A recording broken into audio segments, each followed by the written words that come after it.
सभी का स्वागत है हमारे YouTube channel study with Dharmveer PD class में। फ्रेंड्स, आज हम फिर से एक नई वीडियो को लेके आ गए हैं।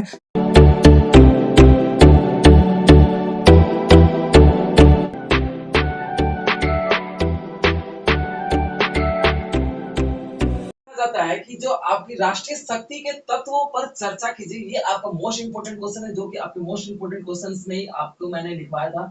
उसमें का ही एक फोर्थ क्वेश्चन है आपका, राष्ट्रीय शक्ति के तत्वों पर चर्चा कीजिए कि राष्ट्र एक देश है, उसका राष्ट्र है, ठीक है। यानी कि जैसे बोल सकते हैं अमेरिका एक राष्ट्र है, ठीक है। वो उसके पावरफुल होने का क्या रीजन है, यानी कि कौन से तत्व है, यानी कि एलिमेंट्स जिसे बोलते हैं। तत्व मतलब एलिमेंट्स होता है इंग्लिश में।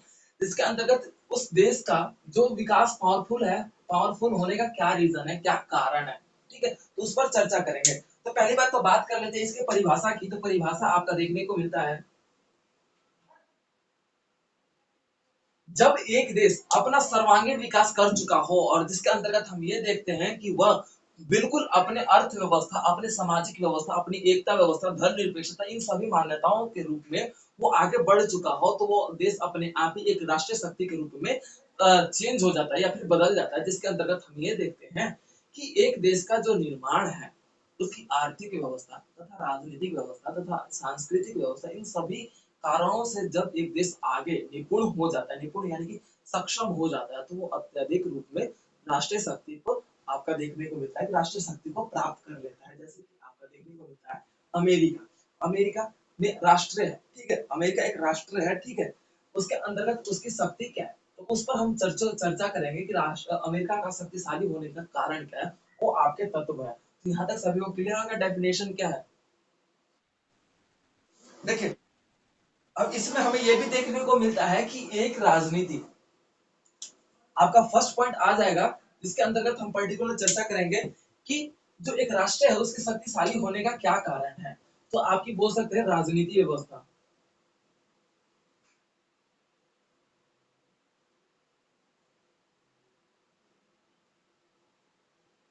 राजनीति व्यवस्था की बात कर ली जाए, जिसके अंतर्गत हम ये देखते हैं कि एक देश की राजनीति व्यवस्था बेहतरीन रूप से अपनी शासन व्यवस्था, प्रशासन व्यवस्था को चलाने में सक्षम है तथा लोगों की भलाई तथा देश के प्रगति के लिए, उनके विकास के लिए कोई भी निर्णय लेने में उनकी सक्षमता दर अत्यधिक होती है। सक्षमता दर इट मीन्स कि वो निपुण होते हैं। जैसे कि आपकी देखने को मिलता है कि आपका बीजेपी सरकार, हमारे भारत में देख लेते हैं कि भारत सरकार की बात कर लेते हैं, तो आपके राजनीति पार्टी बहुत ही स्ट्रांग है, जिसके अंतर्गत आपका देखने को मिलता है कि कोई भी निर्णय फटाफट रातों रात, जैसे कि आपका देख सकते हैं एग्जांपल में करेंसी चेंज, ठीक है। अब लॉकडाउन की व्यवस्था कोरोना में हुआ था, भारत में पहली बार हर चीज पे लॉकडाउन लगाया जा चुका था, लेकिन पहली बार इतिहास, आप लोग इतिहास के पन्ने को उठाओगे तो आपको पता चलेगा कि इंडियन रेलवे को कभी लॉकडाउन नहीं लगाया गया था।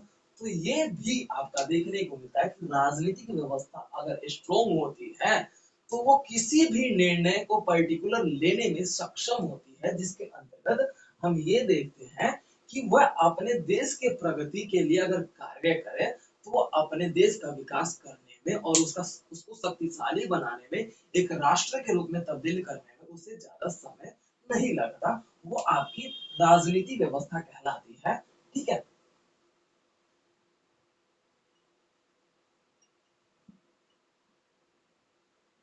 अब बात कर लेते हैं आर्थिक व्यवस्था, यानी कि इकोनॉमिकल सिस्टम, जिसके अंतर्गत हम बोल सकते हैं कि आर्थिक व्यवस्था। अगर एक देश पूर्ण रूप से अपने अर्थव्यवस्था के रूप में शक्तिशाली हो या फिर अर्थव्यवस्था उसका बेहतर हो, तो उसकी आर्थिक व्यवस्था बेहतरीन पाई जाएगी, जिसके कारण हम ये देखते हैं कि उसके पास पैसे की किसी भी व्यवस्था के कारण कमी नहीं होगी। वो पैसे से कुछ भी खरीद तथा अपने देश के लोगों की जरूरतों को पूरा कर सकता है। तो उस स्थिति में वह देश अत्यधिक शक्तिशाली माना जाता है, ठीक है। जैसे आपका अमेरिका है, अमेरिका की आर्थिक व्यवस्था स्ट्रॉन्ग है, तो उस स्थिति में अमेरिका शक्तिशाली राष्ट्र के रूप में जाना जाता है, ठीक है। क्लियर है यहाँ तक सभी को। अब उसके अंतर्गत आपका अगला पॉइंट आ जाता है भूगोल।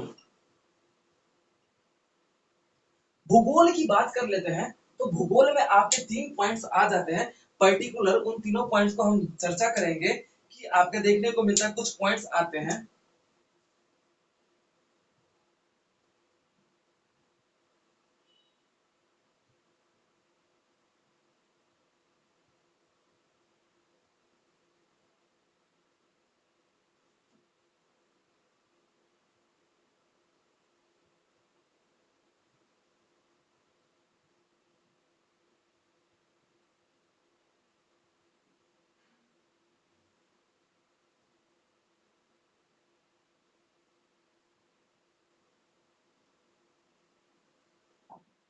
ठीक है। ये भूगोल के अंतर्गत आपके 4 पॉइंट्स आ जाते हैं, पर्टिकुलर और भी बहुत से पॉइंट्स हैं जिसके अंतर्गत हमारा जो है पर्टिकुलर ये निर्भर करता है कि अब बात करते हैं इसमें भी आपके एक और पॉइंट्स लिख सकते हैं स्थलाकृतियां।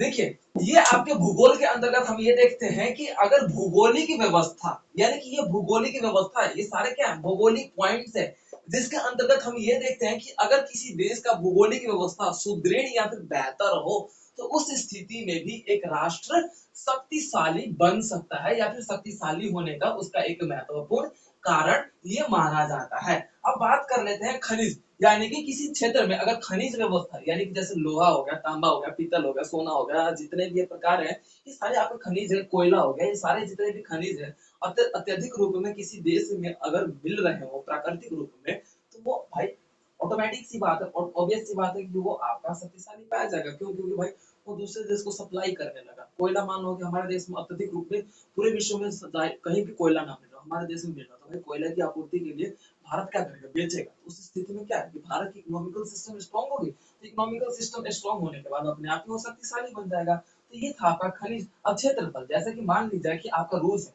ठीक है, रूस है, रूस का क्षेत्रफल पूरे देश में सबसे बड़ा है, ठीक है। रूस चाहे तो जब आपका देखने को मिलता है क्षेत्रफल के अनुसार अगर उसकी जनसंख्या होती, जैसे कि हमारे बोल सकते हैं कि भारत 7वें स्थान पे आता है, लेकिन फिर भी इस भारत की जनसंख्या आपका देखा जाता है कि 135 करोड़ है, ठीक है। अगर 135 करोड़ के अनुसार देखा जाए 7वें नंबर पे आने के बाद आपका 135 करोड़ है, ठीक है। अब रूस फर्स्ट स्थान पे आता है। अब 135 को 7 से गुना कर दो तो भाई उसका मतलब देखा जाए तो 1000 करोड़ लोग जनसंख्या अगर वहां पे होता है, तो भाई क्या होता है क्षेत्रफल के अनुसार आपका देखने को मिलता है कि वो ऑटोमेटिक देश स्ट्रॉन्ग पाया जाता है, ठीक है। अब आ जाता है जलवायु। जैसे कि जलवायु हमें ये देखने को मिलता है कि किसी क्षेत्र में, यानी कि किसी देश में उसकी जलवायु अच्छी है, जिसके अंतर्गत वहां पे क्या प्राकृतिक रूप से जितने भी फल फूल है और जितने भी ये सब्जियां हैं, जितने भी अनाज है, ये दूसरों देशों पर हमें निर्भर होने की जरूरत नहीं है। वो पर्टिकुलर उस देश के आपूर्ति करने के लिए वो सक्षम है, तो उस स्थिति में वो क्या है उसकी अर्थव्यवस्था कहीं ना कहीं उसी देश में रह जाती है, तो जिसके कारण वो राष्ट्र शक्तिशाली हो जाता है। मान लो कि भारत है, भारत में मान लो कि गेहूं मिलता ही नहीं, तो इस स्थिति में भारत क्या है दूसरे देश से गेहूं खरीदेगा, ठीक है। तब क्या है कि भारत को पैसे कहाँ देने पड़ रहे हैं दूसरे देश को देने पड़ रहे हैं, तो उस स्थिति में क्या देखा कि भारत गरीब होता जाएगा। लेकिन अब मान लो कि भारत के पास सब चीज है, तो भाई वो सब उनसे खरीदा है, तो भाई पैसे भारत के पास आ गए तो भारत अमीर हो जाएगा। तो इस तरीके से आपकी जलवायु व्यवस्था देखने को मिलती है, ठीक है। अब उसके बाद आ जाता है स्थिति। स्थिति की बात कर लीजिए ना, भारत आपका देखने को मिलता है कि तीनों क्षेत्रों से समुद्रों से घिरा हुआ है, ठीक है। समुद्रों से घिरा होने के कारण क्या है कि यहाँ पर व्यापार करना बहुत ही आसान है। अब बात कर ली जाए आपका बे ऑफ बंगाल का, बात कर लीजिए आपका बोल सकते हो कि अरब सागर की खाड़ी बोल सकते हो, या फिर आपको बंगाल की खाड़ी बोल सकते हो, या फिर हिंद महासागर बोल सकते हो। सारों तरफ मतलब तीनों दिशाओं से ये घिरा हुआ है। आपका बोल सकते हो उत्तर में जैसे कि हिमालय पर्वत है, वो अलग बात है, लेकिन तीनों तरफ से तो सराउंडर रूप में घिरा हुआ है ना। तो यहाँ पे व्यापारिक व्यापार जो किया जाता है समुद्री जहाज से ही किया जाता है अधिक मात्रा में। तो ये स्थिति भी कहीं ना कहीं बेहतर पाई जाती है, ठीक है। एक और पॉजिटिव पॉइंट क्या होता है भारत का कि भारत से जैसे कि आपके उत्तर में आपका अरावली सॉरी आपका देखा जाता है राजस्थान में अरावली पर्वत जो है देखने को मिलता है कि हमारे दिल्ली के आसपास भी उसका फैलाव देखने को मिलता है। तो अरावली पर्वत का कोई देखा है किसी ने स्ट्रक्चर क्या है, उसका फायदा क्या होता है अरावली पर्वत होने का?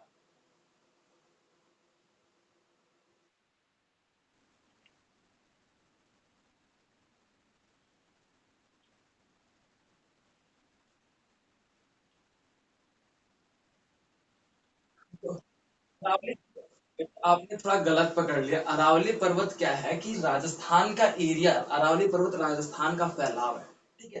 अरावली पर्वत पूर्ण रूप से आपका देखा जाता है राजस्थान के क्षेत्र में बहुत ज्यादा फैला हुआ है और दिल्ली के समीप आता है, ठीक है। क्योंकि राजस्थान का जो एरिया है ना दिल्ली के समीप सटा हुआ है, ठीक है। तो आप कभी मैप में देखना तो आपको पता चलेगा। तो उस स्थिति में क्या है कि वहां से जो रेतीली हवाएं आती है, यानी कि राजस्थान में भाई रेत है, ठीक है, डिजर्टिंग एरिया है, डिजर्ट पाया जाता है। तो उस स्थिति में रेतीली हवाएं क्या है कि मतलब दिल्ली के एरिया में भारत के सभी क्षेत्रों में फैल नहीं पाती अरावली पर्वत होने के कारण, ठीक है। अब मैं बोल रहा था उत्तर में आपका हिमालय पर्वत है, ठीक है। हिमालय पर्वत जो आपके रशिया, जो रशिया के ऊपर भी जो आपका बोल सकते हो कि महासागर जो है, उनसे जो बर्फीली हवाएं आती हैं, अगर वो हिमालय पर्वत ना हो, तो अब देखो हिमालय पर्वत के ऊपरी चोटी पर जाके आपका टेम्परेचर कितना माइनस हो जाता है। अब सोच लो बर्फीली हवाओं के कारण ही तो है। अगर हिमालय पर्वत ना होता, तो खुद बताओ कि भारत की स्थिति क्या मानसूनी व्यवस्था पाई जाती, जलवायु भारत का बेहतर पाया जाता? नहीं पाया जाता। तो उस स्थिति में स्थिति भी यानी कि बोल सकते हो लोकेशन जिसे बोलते हैं, वो पर्टिकुलर किसी देश को बेहतर बनाने या फिर एक देश को शक्तिशाली बनाने का महत्वपूर्ण जरिया माना जाता है। क्लियर हो गया? अब उसके बाद आ जाता है स्थलाकृतिया। स्थलाकृतिया का मतलब क्या होता है? बहुत बार बता चुका है ये टॉपिक। स्थलाकृतिया का मतलब क्या होता है? Anyone guess it?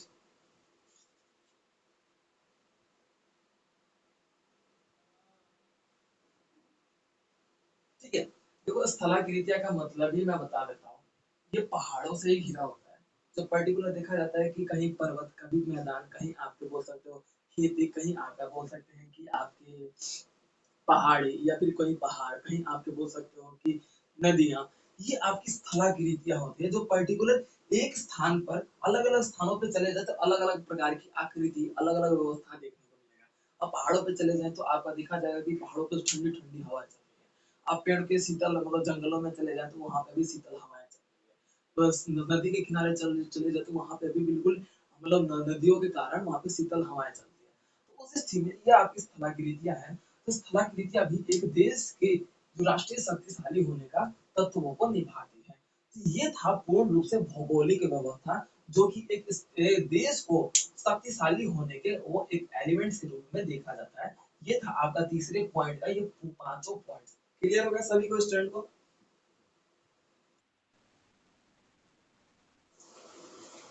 अब उसके अंतर्गत आपका अगला पॉइंट आ जाता है। ये जो डायग्राम है ना, इसी तरीके से आप लोग डायग्राम बनाना एग्जाम में।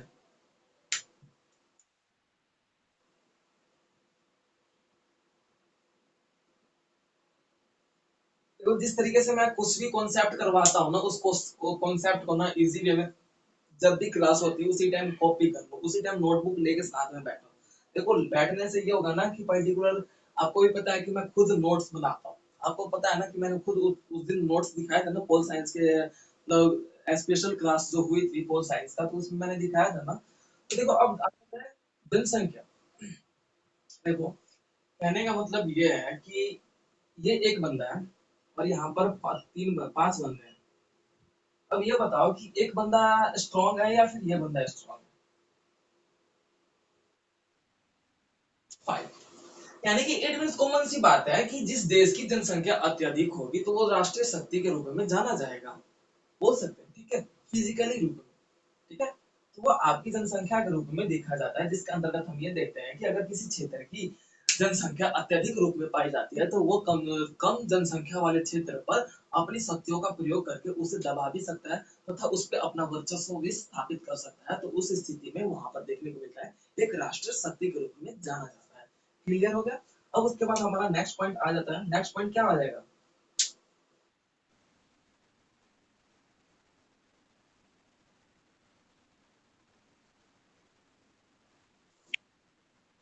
बिल्कुल ले सकते हो।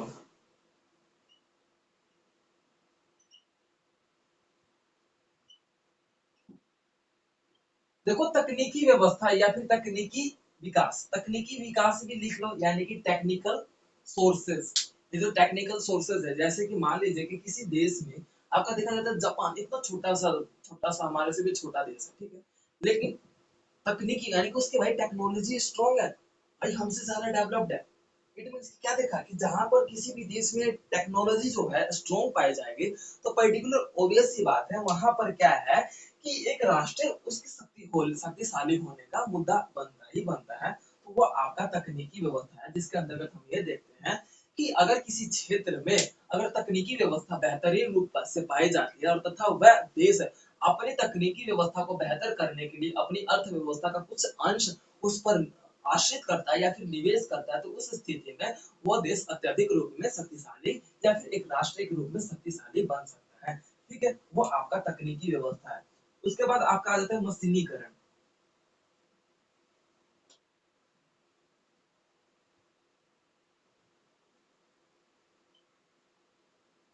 मशीनीकरण की बात कर लेते हैं, जैसे कि बात कर लेते हैं आज भी हमारा भारत है, अलग अलग क्षेत्रों में आज भी देखा जाए तो बैलों से मतलब जुताई की जाती है, खेती की जुताई की जाती है।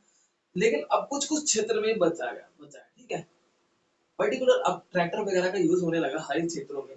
लेकिन अगर किसी क्षेत्र में मशीनों का अत्यधिक रूप में प्रयोग हो रहा है तो एक तो क्या है, भाई श्रमिक क्या है कि मतलब थक जाते हैं, उनका एक रिलैक्स होने का टाइम हो जाता है, और उन्हें भाई मतलब इतना टाइम के लिए रिलैक्स होना जरूरी है। लेकिन मशीनों का कुछ ऐसा नहीं है ना, भाई बिजली है, कुछ टाइम के लिए अगर वो मशीन गर्म हो गया है या फिर हॉट हो गया है तो उस स्थिति में क्या, मशीनों को कुछ समय के लिए बंद कर दो। लेकिन आज का तो इतनी टेक्नोलॉजी स्ट्रॉन्ग है, आपको पर्टिकुलर एक एग्जांपल दे सकता हूँ कि एटीएम मशीन 24 आवर्स चलता है, तो देखा जाए तो 24 आवर्स चलता है, लेकिन फिर भी उसका क्या है, खराब नहीं होता। खराब होता है लेकिन खराब पर्टिकुलर देखा जाता है कि रेगुलर खराब पूरे दिन खराब ना हो, खराब नहीं होता। वो हुआ कि हफ्ते में जब ज्यादा यूज पब्लिक यूज करने लगी तो उस स्थिति में खराब होने के चांसेस होते हैं। लेकिन 24 आवर्स चलने के बाद भी मशीन खराब क्यों नहीं होता। पर्टिकुलर आपने देखा होगा किसी भी एटीएम में चले जाओ, एटीएम मतलब देख मतलब चले जाओ वहां पर, आपको एसी 24 आवर चलता ही रहेगा। क्यों, क्योंकि जो एटीएम मशीन है अलग अलग बैंक और अलग-अलग जो बैंकिंग सिस्टम है उनसे अटैच्ड होता है। पर्टिकुलर इसका सब सॉफ्टवेयर जो है एक्टिव रहता है, और किसी भी फोन का सॉफ्टवेयर एक्टिव रहता है तो वो हीट होने लगता है।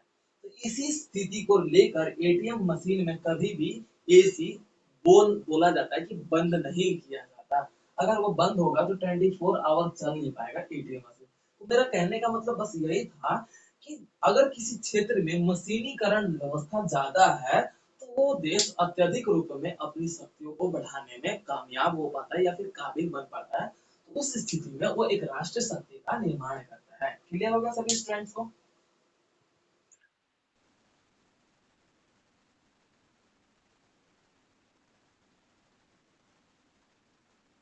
बिल्कुल अलग है। उद्योगीकरण उद्योगों का होना, मशीनीकरण का मतलब होता है मशीनों की प्रयोग व्यवस्था, ठीक है। उद्योगीकरण इसमें एक पॉइंट आ जाएगा, जैसे कि आपने सही पॉइंट बोला उद्योगीकरण, ठीक है। मशीन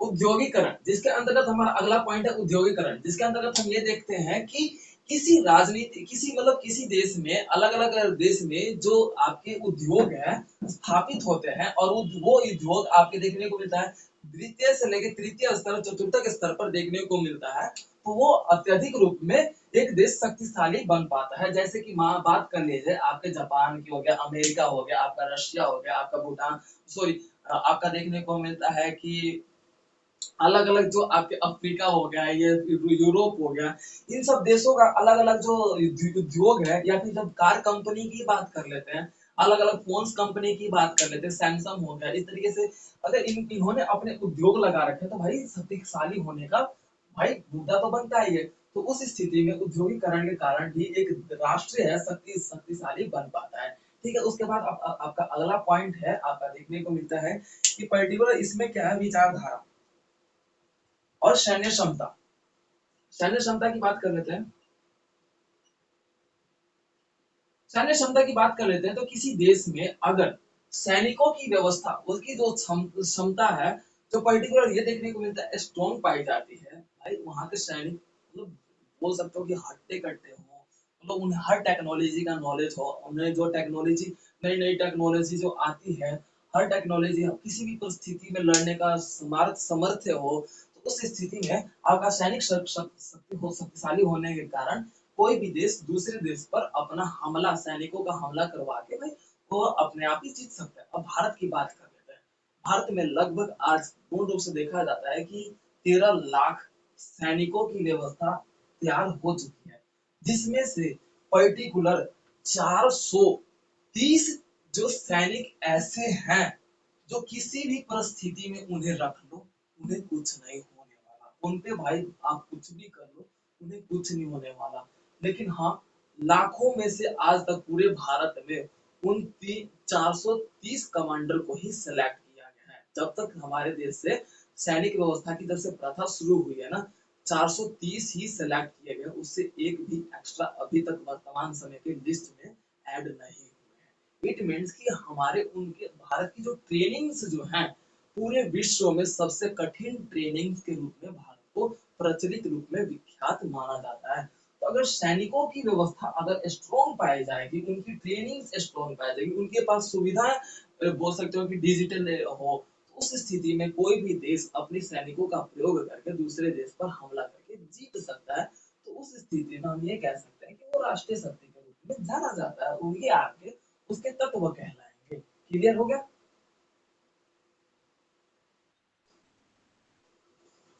अब आपका देखने को मिलता है विचारधारा।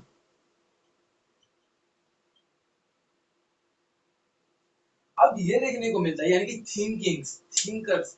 और जैसे कि किसी देश में विचारधारा जो है पर्टिकुलर जाति पात को ना लेके चलता हो, आपका बोल सकते हो कि ऊंच नीच का ना लेके चलता हो, भेदभाव की भावना ना रखता हो, और उसकी विचार जो है पर्टिकुलर ये देखने को मिलता है कि एकता में बंधी हुई हो, एकता के पर विश्वास करता हो, तो वह आपकी विचारधारा के रूप में ये देखने को मिलता है कि वहां पर एकता और बोल सकते हो कि सभी के साथ समान चलने का जो अधिकार है, पूर्ण रूप से वह देश अत्यधिक रूप में शक्तिशाली बन पाता है।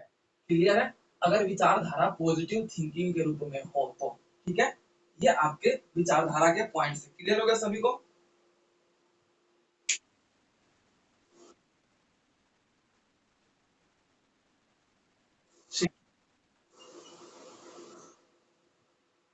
उसके बाद आपका लास्ट पॉइंट है कूटनीति।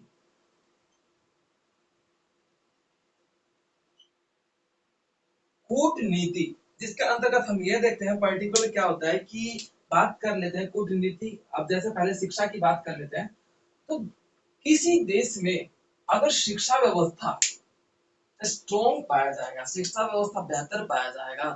क्यों? क्योंकि शिक्षा एक ऐसा बोल सकते हैं, education is like a weapon to kill everything like that your problems and to win a many other situation। ठीक है, तो उस स्थिति में क्या है कि जो शिक्षा है ना, एक वेपन की तरह काम करता है। अगर किसी देश में पढ़े लिखे लोगों की जनसंख्या ज्यादा है, तो उन्हें सही और गलत की समझ होती है, उनके सही और गलत की परख होती है। तो उस स्थिति में क्या है कि शिक्षा व्यवस्था के कारण वह देश अपने आप में वहाँ के लोग क्या है, डेवलपमेंट की तरफ बढ़ते हैं। तो उस स्थिति में क्या है कि राष्ट्रीय शक्ति के होने का तत्व कहलाता है। अब कूटनीति की बात कर लेते हैं। आपका ये लास्ट पॉइंट है इस क्वेश्चन का। कूटनीति की बात कर लेते हैं, जिसके अंतर्गत कूटनीति यानी कूटनीति मतलब यानी कि एक ऐसा छल कपट की व्यवस्था है, यानी कि हमें सही और गलत के साथ साथ अपने आसपास के जो हमारे आसपास में जो वातावरण में कोई भी हमारे आसपास है, उनके बारे में हम अच्छी तरीके से जानते हैं। अब जैसे पाकिस्तान है, हाँ आपका देखा जाता है भारत के प्रति कूटनीति करता है। कूटनीति क्या करता है भाई? कश्मीर को कैसे हथियाना हो, किस तरीके से मीठी मीठी बातें चुपड़ी चुपड़ी सी बातें करके भारत को मतलब हमला करना हो। आपका चीन भी वैसे ही करता है। कूटनीति यही कूटनीति कहलाती है कि कूटनीति के माध्यम से हम एक देश दूसरे देश पर हावी हो जाते हैं, और उस स्थिति में हावी होने के कारण हमारा राष्ट्र शक्ति का जो मनोबल स्थिति है वो बढ़ जाता है, और एक राष्ट्र शक्ति के रूप में तब्दील हो जाता है या फिर चेंज हो जाता है। तो ये आपके क्वेश्चन, ये आपके सब हेडिंग्स थे, जिस ये या आपके तत्व थे जिसके अंतर्गत हम एक राष्ट्र शक्ति के पर्टिकुलर ये देखेंगे कि एक राष्ट्र शक्ति के रूप में कैसे जाना जाता है। तो ये आपके तत्व थे। अब इसके बारे में अब लास्ट पॉइंट आपका आ जाता है सारांश। सारांश की बात कर ली जाए,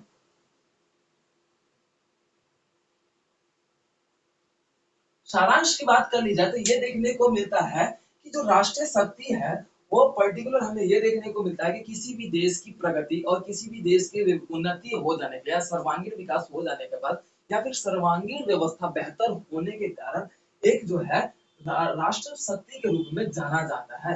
जिसके अंतर्गत हम बात कर रहे थे, वहां पे उद्योगीकरण व्यवस्था अच्छा हो, सैन्य क्षमता अत्यधिक हो, विचारधारा वहां पे बेहतर पाई जाती हो, शिक्षा व्यवस्था अत्यधिक रूप में पाई जाती हो, भौगोलिक व्यवस्था बेहतर हो, कूटनीति व्यवस्था भी बेहतर हो। तो उस स्थिति में एक राष्ट्रीय शक्ति के रूप में चेंज हो जाता है या फिर बदल जाता है या फिर परिवर्तित हो जाता है।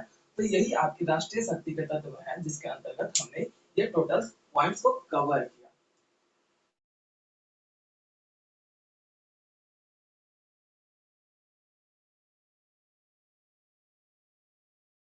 तो वीडियो को like, comment, share and subscribe करना ना भूलें।